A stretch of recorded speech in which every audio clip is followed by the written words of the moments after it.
ஒரு பொண்ணா அந்த சொசைட்டில வாழ்றது அவ்வளோ கஷ்டம். ஒரு பூ மாதிரி இந்த பொண்ணு அவ்வளோ அழகா இருக்காங்கன்னு சொல்லி நெறைய போயட்ரி அண்ட் நெறைய சாங்ஸ்லாம் வந்திருக்கு. ஆனா ஆக்சுவலா அப்படி கிடையாது. இன்னைக்கு ஒரு ஃபேமிலில ஒரு பொண்ணு பொறக்கும்போது அத அப்படியே பிரின்சஸ் மாரி ட்ரீட் பண்ணுவாங்க. பட் அதெல்லாம் கொஞ்ச காலத்துக்கு தான். ஒரு டைம்ல அந்த பொண்ணு பெரிய பொண்ணு ஆகும்போது அந்த ஃபேமிலில யாரெல்லாம் க்ளோஸா இருந்தாங்களோ அவங்களே சில ரூல்ஸ் அந்த பொண்ணு மேல குடுப்பாங்க. இந்த ட்ரெஸ் போடாத, அந்த ட்ரெஸ் போடாத, இப்படி உட்காராத, அப்படி உட்காராத, கரெக்ட்டான டைமுக்கு வெளிய போயிட்டு கரெக்ட்டான டைமுக்குள்ள வந்துரு. இந்த மாரிலாம் நெறைய ரூல்ஸ போடுவாங்க. அப்பதான் ஒவ்வொரு பொண்ணும் அவங்க சைல்ட்ஹுட்ல சந்தோஷமா வாழ்ந்த எல்லா மொமெண்ட்டும் ஒரு ட்ராமாவா அந்த டைம்ல ஃபீல் ஆகும். அதுக்கடுத்து அவ ட்ரீம் கேர்ள்க்கு போகும்போது அப்பவுமே இந்த சொசைட்டி, இதெல்லாம் நீ ஏன் பண்ற? இதெல்லாம் பசங்க பண்றது. உனக்கெல்லாம் இந்த ட்ரீம்லாம் செட் ஆகாது. நீ இந்த மேரேஜ் பண்ணிக்கோ.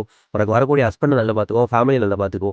நீலாம் இந்த ட்ரீம்க்குலாம் ஆசைப்படக்கூடாதுன்னு சொல்லி அப்போ ஒரு ரெஸ்ட்ரிக்ஷன். இதெல்லாம் ஃபேஸ் பண்ணிட்டு சர்வே ஆனாலும் அவங்கள படைச்ச கடவுளே மாசம் மாசம் இவங்க ஆக்சிடென்ட்ட விட மிக கொடுமையான ஒரு பெயின கோ த்ரூ பண்ணிட்டு இருக்காங்க. நான் சொல்லியிருக்கிறது ரொம்பவே கம்மியான விஷயம். இத தாண்டி ஒரு பொண்ணு இன்னுமே நெறைய கஷ்டங்கள ஃபேஸ் பண்றாங்க. அது எல்லாம் என்னன்னு தெரிஞ்சுக்கங்க. உங்க வீட்ல இருக்கவங்க அம்மா, அது உங்க தங்கச்சி, அது உங்க ஃப்ரெண்ட்ஸ் கிட்டலாம் போய் கேட்டு பாருங்க. அவங்க லைஃப்ல என்னென்ன விஷயம் கோ த்ரூ பண்ணிட்டு இருக்காங்க.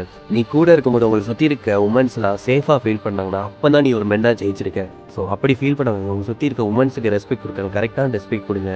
அண்ட் கரெக்ட்டா ட்ரீட் பண்ணுங்க. இவ்ளோ கஷ்டத்த தாண்டி இந்த சொசைட்டில வாழ்ற எல்லா வுமன்ஸுக்கும் ஹேப்பி வுமன்ஸ் டே.